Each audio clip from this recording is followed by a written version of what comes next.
আসসালামু আলাইকুম, শুভ সকাল সবাইকে। আর লাল গোলাপের শুভেচ্ছা।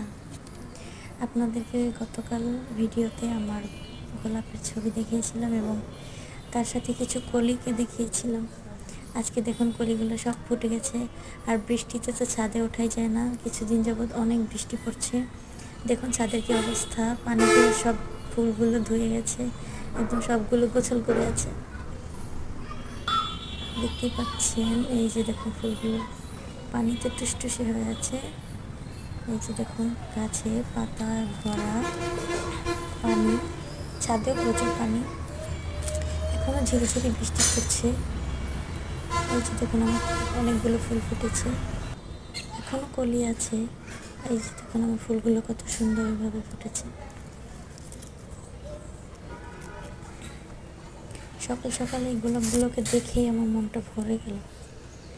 আপনারাও চাইলে আপনাদের বাগানে ছোট্ট ছোট্ট এরকম গাছ লাগিয়ে ফুলের বাগান করতে পারেন। দেখে দেখবেন আপনাদের মনও ভালো হয়ে যাবে। আর ফুল দেখলে তো আমার মন এমনিতেই ভালো হয়ে যায়। ফুল কার না ভালো লাগে, কার কার ভালো লাগে জানাবেন।